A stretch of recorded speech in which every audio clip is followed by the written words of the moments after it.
Okay, good afternoon, Reckling Nation. This is our Reckling Speaker Series for 30th of October 2020. My name's Ran Harris, and today our very special guest is Tal Spinrad. Tal is the Kulanu Project Manager at the UJEB, which is the United Jewish Education Board. You know what? It took me several years to remember that, and I still mess it up every so often, which for you, it might be embarrassing, but for me, it's generally that's who signs my paycheck, so it's a little bit beyond that. Yeah, you got it exactly right. Good. And so Tal's a career Jewish educator and inclusion advocate with almost 40 years of service to Jewish communities worldwide. And Tal seemed like a perfect fit for Reckling to speak to. Someone who's passionate about inclusion and opportunities and the benefit to individuals and the community around those opportunities. So, Tal, thanks for joining us. Absolutely, my pleasure. Tal, just before we get underway, you're from the Deep South. You know what? That's technically correct, but it's actually quite a misnomer because I was actually born in Biloxi, Mississippi, but I only spent 6 days there. After 6 days, I got flown back up to New York, and from there to New Jersey. So I technically grew to maturity in New Jersey, but that, again, maturity is a relative thing. There are those who would say that I'm still in the process of getting there. So being a Jersey boy and being mature are mutually exclusive. Is that what you're saying? Let's just say that it's the parameters the parameters and the goalposts get shifted once in a while. So Tal, before we go on, tell us about the Kulanu Project. Okay, the Kulanu Project. Kulanu is a Hebrew word that basically means all of us. And when I started teaching with UJEB in mainstream schools about 4 years ago, and there was a movement in the public school sector away from religious education. So what UJEB does is we teach Jewish life experiences and moments within the public school sector, and there was a movement away from there. So there seemed to be an opportunity and hole to create something new at UJEB. Now I'm on the spectrum. I'm autistic, and I have 2 kids that are autistic and with disabilities. And it seemed to be a good fit at that moment to see if we couldn't branch out to do some teaching in the specialist schools throughout Victoria with Jewish education, and also to become a professional development advocate within Jewish day schools and within the greater community, just be advocate for inclusion and disability rights. So all through this. So that morphed into creating the Kulanu Project at UJEB. And it's been quite a wonderful experience for me, and we seem to have had an impact within the greater community. It's fantastic. UJEB has really dedicated a budget towards it. I mean, my job is paid, at least the last I've heard. It's a paid position, so where organizations, you can really tell in a barometer with organizations within Melbourne, Victoria, and generally across Australia, is do they dedicate budget money to be able to do something within the community?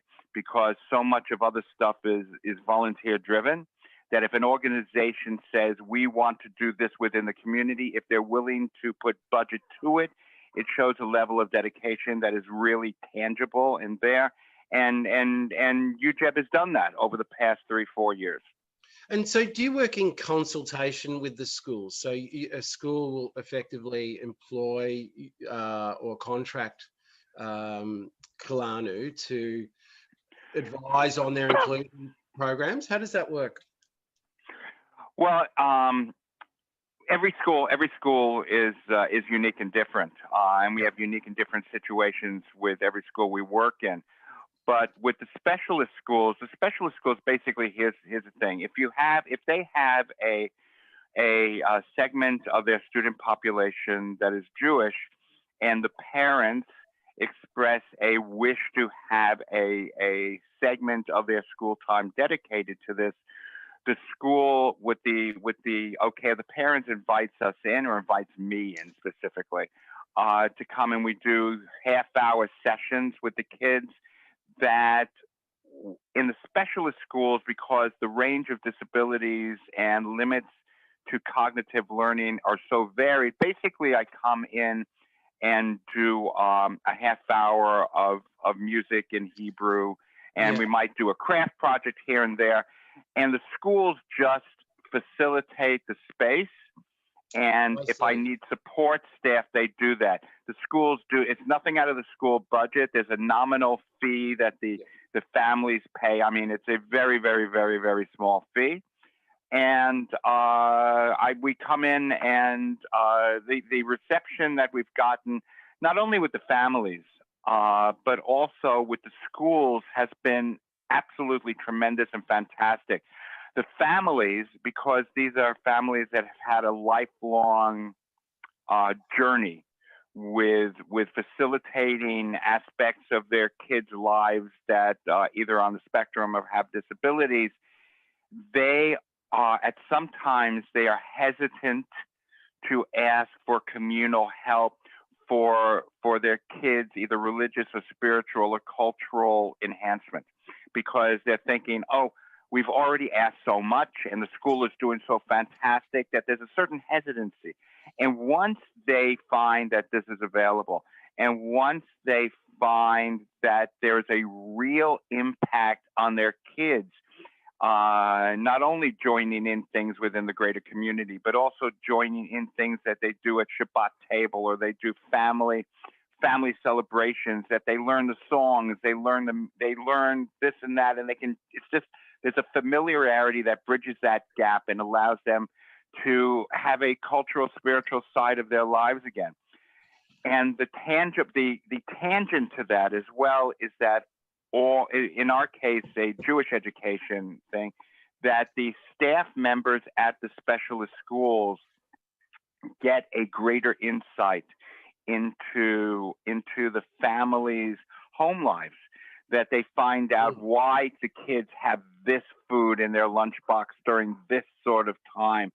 And so it becomes a really organic situation where it's a win-win for everyone across the board.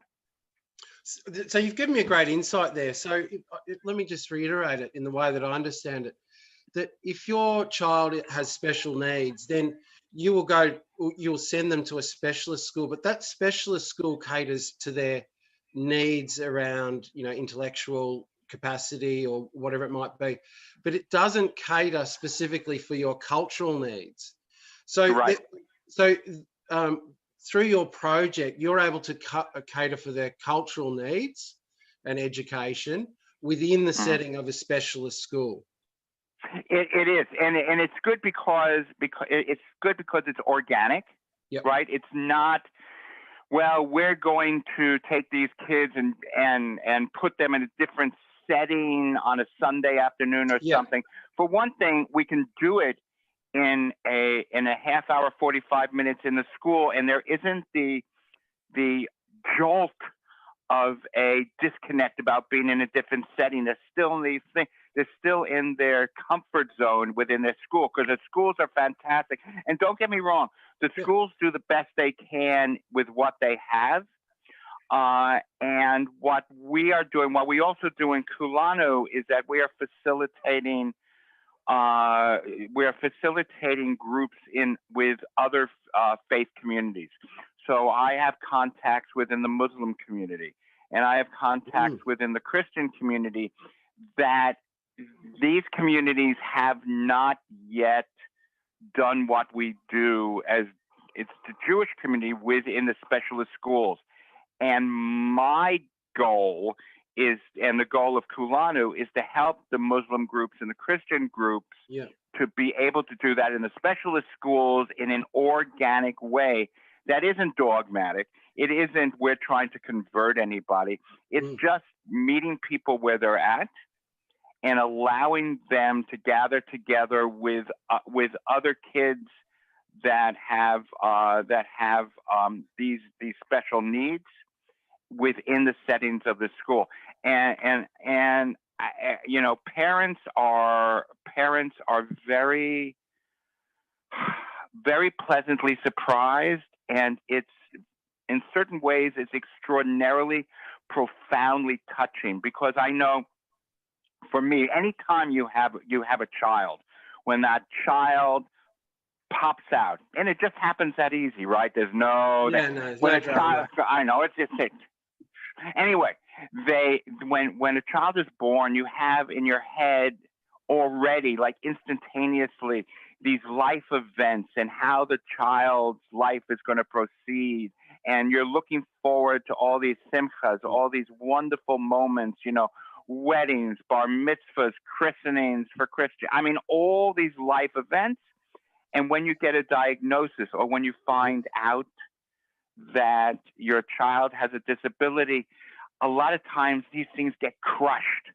They get crushed. You go, oh, my child is not going to be able to do this. Our family is not going to be able to do this.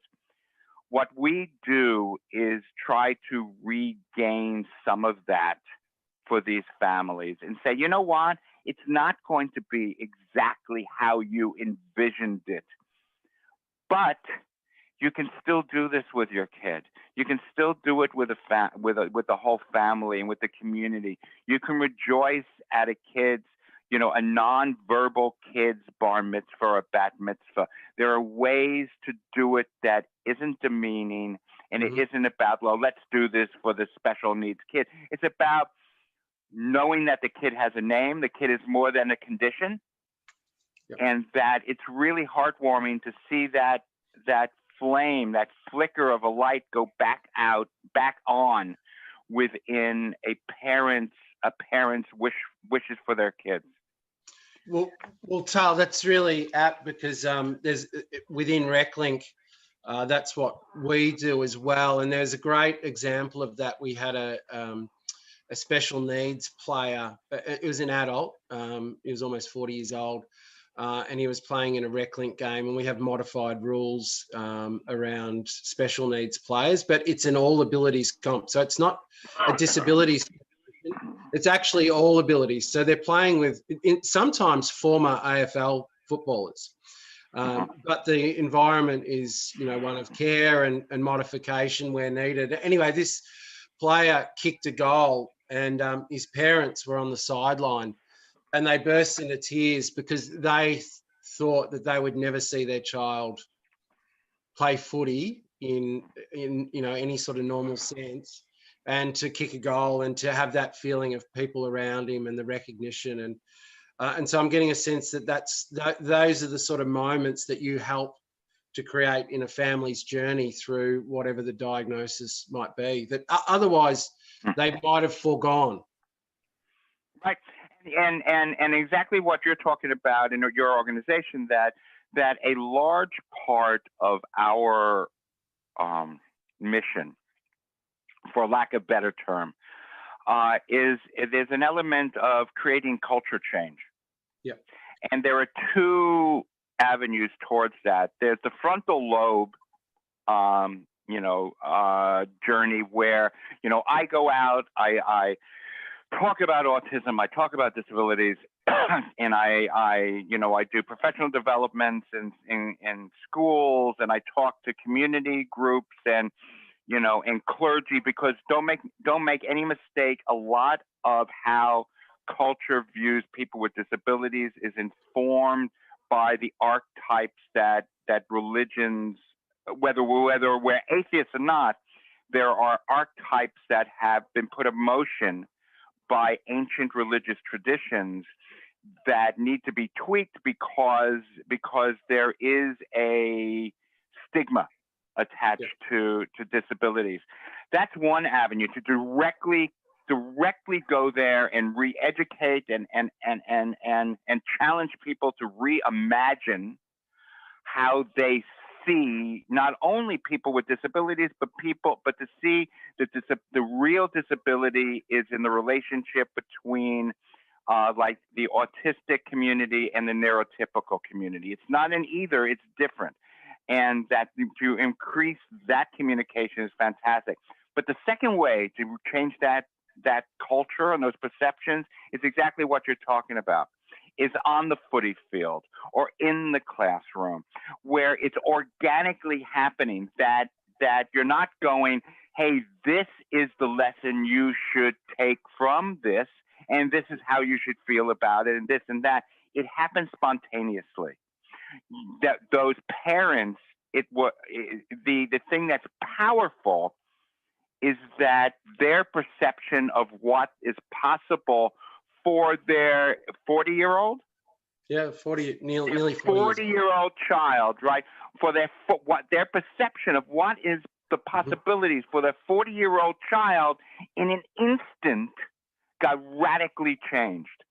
And that is a palatable, contagious moment of, we have a word in Hebrew called nevatim, which basically means it's the moment between a seed and a plant.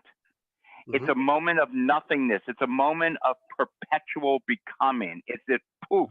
It's wow, when everything is possible. And to be able to witness that sort of thing, that's worth any number of me just droning on about culture change. I mean, that really has impact. And that's one of the fantastic, I'm going to give you a segue.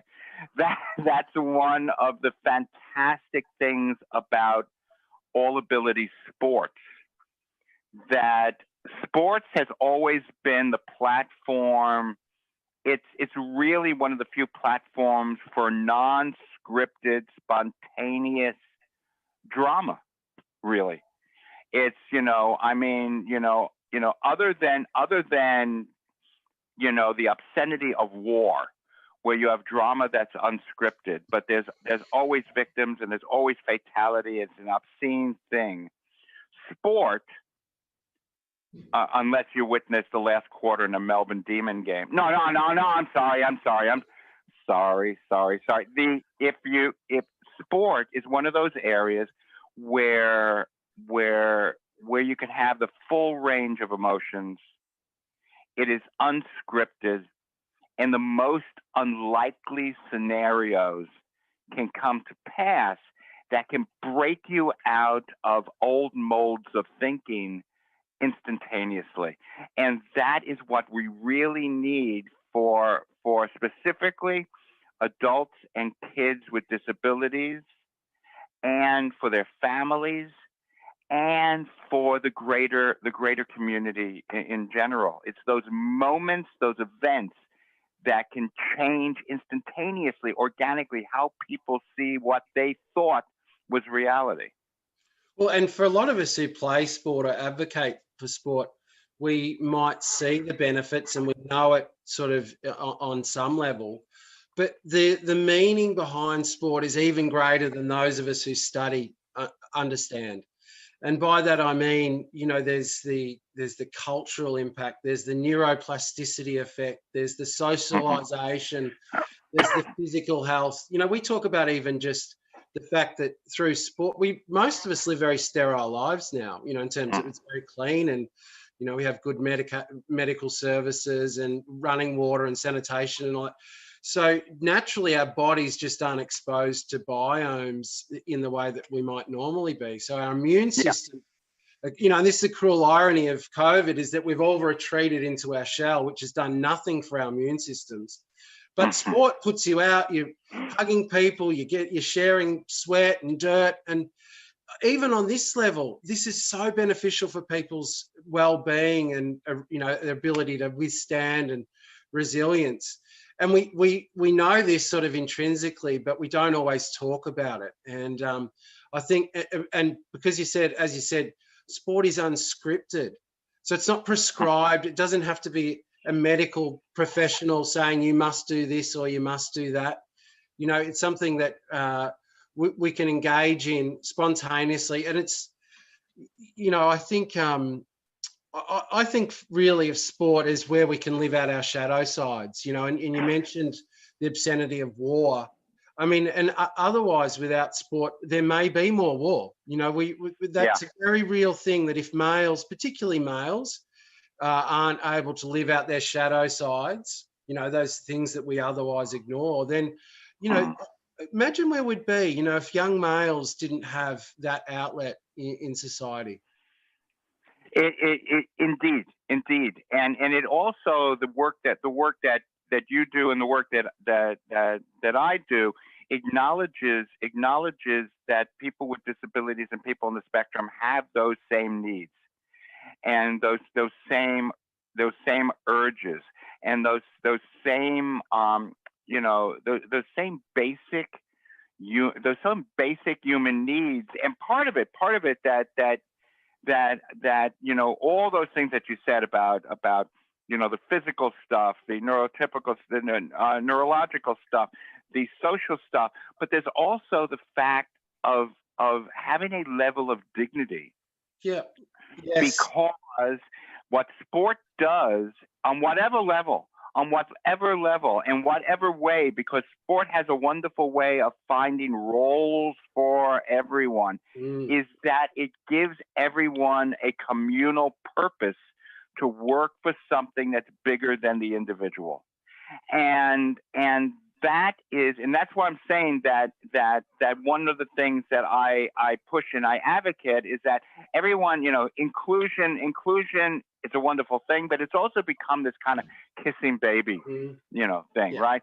Like, you know, you can't, you know, first of all, it's very difficult. It's very difficult to really define it. But what I've been trying to get through to people is that what it really is about is reciprocal inclusion. It's about not only how much does the person that has special needs, the person with disabilities, the person on the autism spectrum, how much do they gain by being included, but how much the greater community gains. A good example of that, an absolute good example of that, is that my daughter Gabby goes to Beth Rivka Ladies College. I like to use the long version because it sounds very fancy. Beth Rivka Ladies College, and they have done a great job in doing things like allowing her a fidget spinner or getting a quiet space in the room or allowing her to walk around, to self-regulate, to do all these things to self-regulate. But what they have learned with a little help from Project Kulanu, that was shameless, wasn't it? From Project Kulanu is that all the kids, whether they're neurotypical or they are indeed on the spectrum, all the kids have those needs, that they need to self-regulate. They need to be able to walk around. They need to be able to daydream. All that sort of stuff is essential, but they would have never even approached that without having people that are on the spectrum. In a way, the people on the spectrum become the canary in the coal mine for other issues that are in the school. I am also we're doing a collaboratory effort with Maccabi Football Club about really revamping their All Abilities programs, and about how to have it in a much more organic way that includes whole families that within the program, as opposed to just doing stuff for the special needs kids. And, you know, where, you know, if nothing else, coming, God willing, or Andrew's willing, or everyone wearing their mask willing, coming out of this COVID, you know, lockdown, it's a great opportunity for people in your position, people in my position, to experience being outside, experience being within sports organizations as if we're seeing the sky above us for the first time. And there's a real momentum that can be gained from that. And we have an opportunity to reimagine how we do this. So why don't we reimagine it with more inclusive, with more room for different different people with all abilities. That would be a fantastic way to restart this. And Tal, you're right. We are all in this together, and it's not just about the individual or the child with special needs. It's about that child's family and that child's community. And we can't just isolate ourselves out and think that, oh well, that's an expense. One of the messages at Reckling is that it's not only about the participants, but it's about the volunteers, and it's about the staff, and it's about, any sort of partnering that we go through. We all have to be well. This is not just about one individual. This is about us all being well together. Absolutely. Absolutely. If there's one thing that I think is dawning on people way too slowly, but it is dawning on people, is just like this, we're all connected, whether we want to or not. We are quite literally breathing the same air. We're part of the same, cultural environment, no matter how tangentially that is. We are, and we have great impact on each other. And that's why an inclusive organization like yours does a great service to the community in terms of you're not putting on programs just for the kids or the adults that have disabilities, that have special needs, that need it. You're also doing it as an entrance for their families to experience the lives and to live in their world, and for their worlds to overlap just opens more and more doors. And I'm thank you so much for sharing the story about the 40-year-old, because sometimes what we forget is all these kids that have disabilities, that are in the chairs, that are nonverbal. These kids grow up, and they are sometimes, when you start getting out of the, when you start getting into being a teenager, and then in your 20s, 30s, and 40s, these people with disabilities fall through the cracks in terms of being included in social enrichment activities. And it's like they go from a specialist school where they're 15 years old into a situation that sometimes can be very much like a dysfunctional senior home. Yes. where they're just there. It's almost like they're waiting for time to pass, and anyone is just worried about them being physically safe, where we could be expanding that notion of how to enrich their lives in so many different ways that would absolutely enhance everyone's life. Well, one of the beautiful things about Reckling is, I've come to the conclusion that our clients or anyone who turns up. If you turn up to one of our programs and you have a right to be there, we're not going to means test you or find out whether you're funded through the NDIS or what age you are. I figure if you turn up, then you have a need. And if that need is to participate in recreation more fully, then because of that need, that is a disadvantage in its own right. And so if you come down and you front up, provided you're not drunk and you behave yourself, treat others as you would have others treat you, then you're a welcome participant at Reckling. That's excellent to hear, because indeed I think the most debilitating disability is isolation. And that is something, it's ironic that it could be the most debilitating thing in a person's life, and in a lot of ways it's the one with the easiest fix. So it's just being aware, being inclusive in the best possible way, and it's really fantastic to know that that your organization is out there and has that vision for how the community should be. Well, and tell us a little bit about how sport and recreation works into your programs. Well, it works specifically in the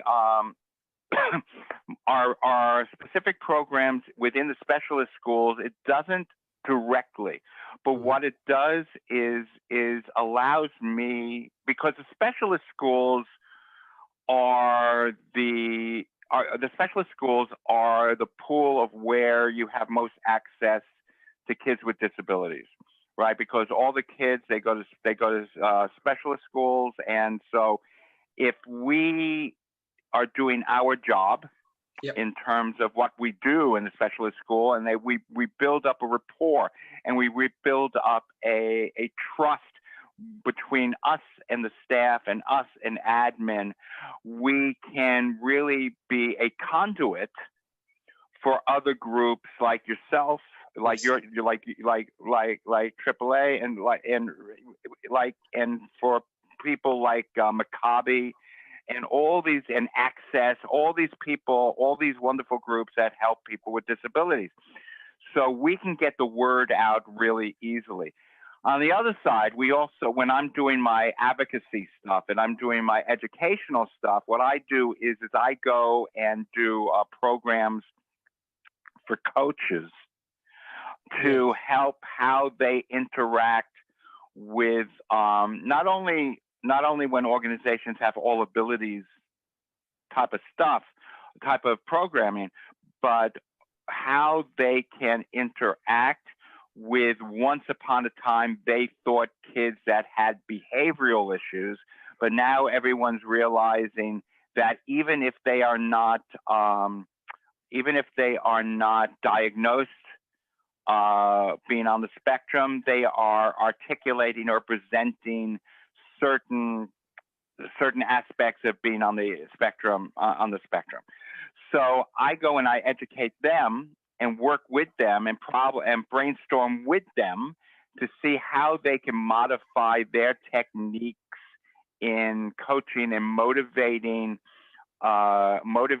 these kids and these adults in a much more productive way that's much more inclusive. And you know, it's coming along slowly, but it is coming along. You know, a lot of coaches are moving away from the, as I say, the great Santini mode of, you know, of like, go out there, when you'll know what to do when you put your hand in a bunch of goo, that was your best friend's face type of patent speech. That they can see, that they can motivate. And ironically enough, and I know this, gird your loins for a second, I often use the transformation of the Richmond Tigers from where they were in 2016 to 2017 in how they shifted, how they approached team building, and how they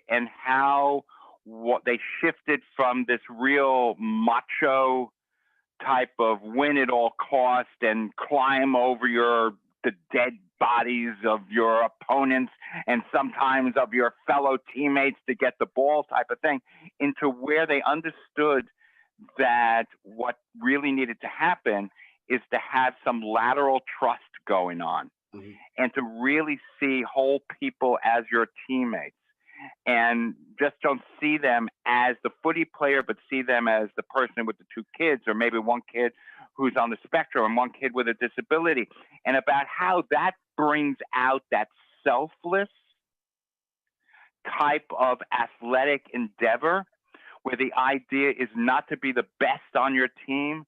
The idea is to bring out the best in your teammates. And that really is the type of thing we need in inclusion. That it's not an egocentric thing. It's about helping in communication. It's about helping people around you and realizing that the more you help other people, the more it helps yourself.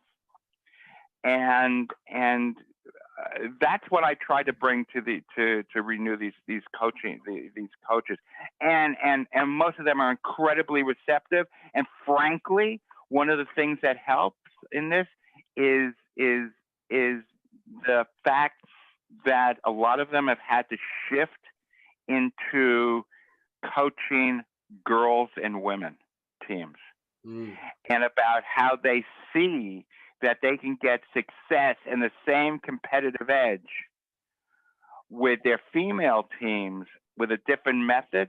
And now they're trying it with the boys and the men as well, and not seeing it as just a gender thing. They're seeing it as a really a cultural shift about how to get people to get people motivated through loyalty as opposed to fear. And that's what this reciprocal inclusion is all about.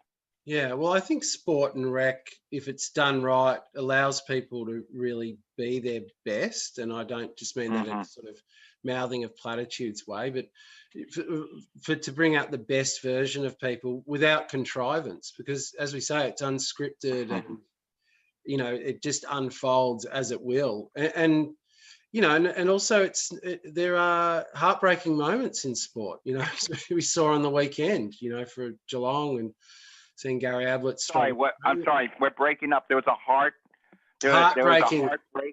Oh, okay. But that's life, isn't it? But, you know, and it is experiences around sport in a supported way. I mean, as I said, it's not contrived, but it is supported. And, you know, that's the beautiful thing. I mean, I've got, my first career, I was an ice hockey goalie for about 18 years. And that was my first career. And it even, being on the spectrum, I was nonverbal for my first 7-8 years. So say more, nonverbal. So you just didn't speak. I didn't speak for my first 7-8 years. And I tell that to friends who know me now. And, you know, they get this far away look in the eye, and obviously you're saved up. Yeah, you could just hear them in their minds going, "Oh, yeah, those were the days, right? Back in the day when you weren't talking endlessly." But the funny part about it, just as an aside, I never knew I was up because I kept on having this internal dialogue, but it just wasn't coming out. And even while I was nonverbal, I started playing hockey, and that gave me a purpose. It gave me a sense of community. There were a lot of downsides because this was many years ago, and people were very harsh back in those times. But it gave me an opportunity to partake in this type of social situation where the rules were there and the protocols were there, and you really got feedback. Not all of it was good, but you really got feedback in the moment, and that type of thing done right really has a profoundly positive effect on people with all abilities and people with all types of conditions, and it's a fantastic opportunity, and one that should really be pursued. Yeah, it's a great medium of exchange, isn't it? Yeah, we ran a program in India for many years through Reckling. It still exists, but Aussie Rules football was the medium, and so we had parties travelling over, and the immersion, the cultural immersion that was possible because we had footy there that overcome language barriers, and there was no awkward standing around in social situations. You just play footy, and on the back of that shared experience, you know, the rest of our time together, we instantly bonded.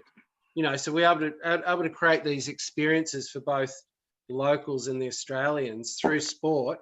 And Aussie rules sport particularly, because you throw the ball out and 50 people can chase it. You're not waiting for a turn. Everyone gets their chance. And, you know, it was really a cultural experience, but we just, you know, sort of effectively labelled it sport. I mean, you're absolutely right. I mean, it's almost so true. It's become somewhat of a cliche, because you have from as far back as the late 60s, you have ping pong diplomacy. You know, you have, you know, if you can find something that is a commonality, some common ground that you can have. And the common ground doesn't have to be, as you say, it doesn't have to be specifically a sport. It could be sport in general. And because it really is a way for team building, quite literally, and it can transcend a ton of barriers, including any barrier that is created by any type of physical or neurological disability or condition. And I can't advocate that enough. And I'm looking at the instruments in the background there, Tal. Could you just, we'll wrap up soon, but could you just talk a little bit about the role that music plays, particularly around special schools? It's funny that, let me just, if you don't get seasick here, this is nice. Kulanu studio. We're in my home. I'm just hoping to get a tax write-off. It's a Kulanu studio that one of the things, that music. Listen, the half hour I have with these students in the specialist schools, most, on a lot of them have intellectual delays or physical movement delays, or not delays but limitations. And the one thing that they all understand and they can all do is that they can all respond to music. Yeah. Right. And the cultural Jewish aspect of it is that I do the music in Hebrew. Yeah. So it's an organic, non-dogmatic way of doing that. And I'll give you an example. I mean, we have a song called Zoom Gali Gali, Zoom Gali Gali Gali Zoom. It's an old kibbutz song where you're supposed to be taking fruit from the tree and stuff like that. And we were doing it. It's a fun song and stuff like that. But there was a girl in one of the classes at Glen Allen Specialist School, and she has a lot of mobility limitations. She's in a chair and she rarely moves or anything like that. But I noticed that during the song she would be going like this, just her finger. So that became her dance. And we acknowledged it every week that we would all do her dance, right? We had another girl who was nonverbal, who didn't move very much and was very on the surface, very, in an obvious way, very non-responsive. But I noticed after 2 or 3 weeks, and this is part about building up a rapport through it's either music or sports or just some sort of interaction with the community on an ongoing basis, that she would be moving. I mean, you can tell it was a Jewish kid because she had like the Ben Gurion eyebrows and stuff like that. But so she was doing the music with big eyebrows. So it was bass, right? But she was responding to that. And no one, without the music, no one would have noticed that. Yeah, yeah. So during the COVID lockdown, we have been doing ever since March. I've been doing these half-hour sessions with music, beamed into the schools, and when the schools were locked down, beamed into everyone's homes. So we've done over 50 of those, during the lockdown on a weekly basis. We kept the same schedule. And my advantage is I tell you, I can't sing.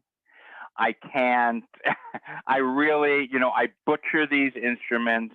I'm surprised Amnesty International hasn't been campaigning to free these instruments from my torture.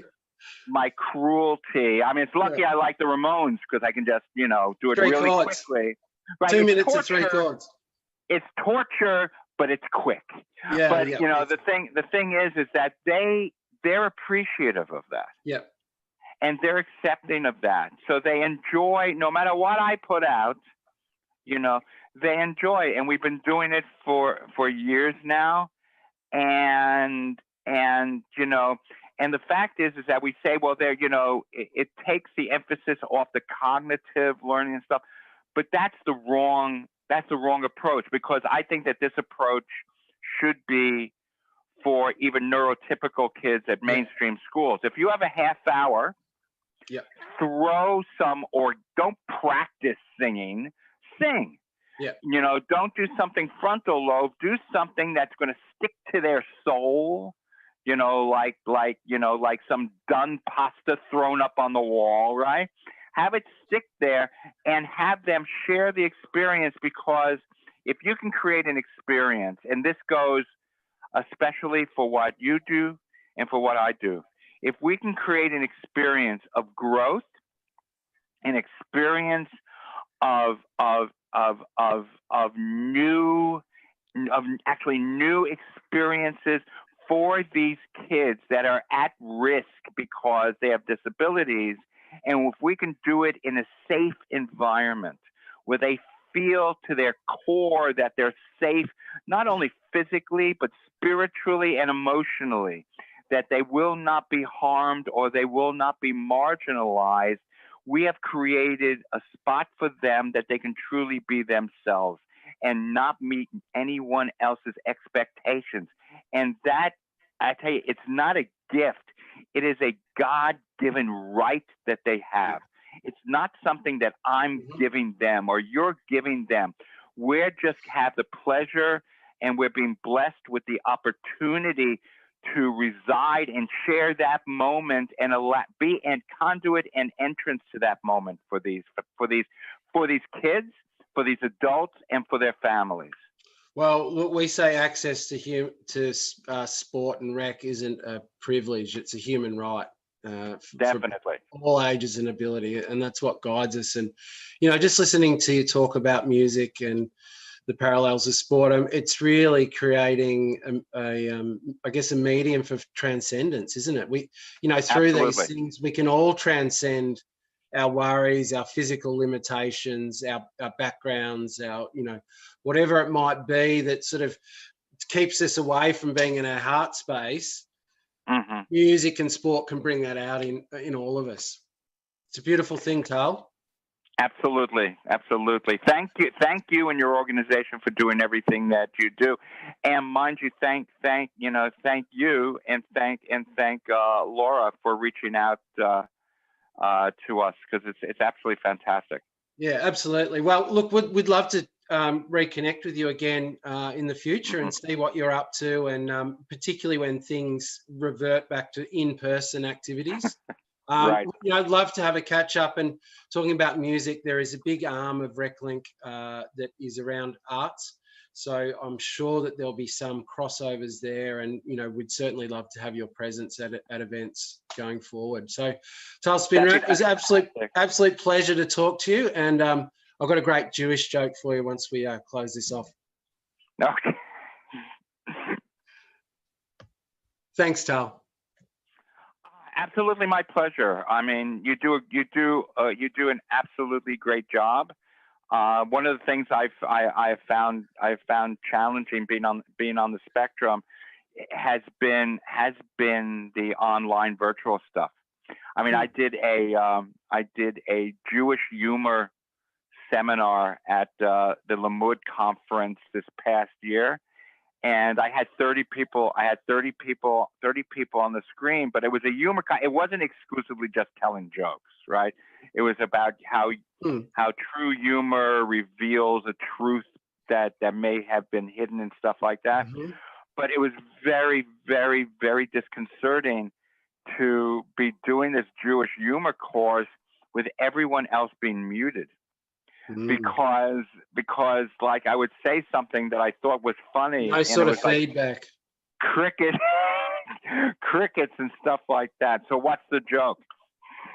Oh, well, let's wrap this up, and I'll tell you once we've closed the meeting. So, Tal, thanks very much, and we'll talk again soon. Okay, my pleasure.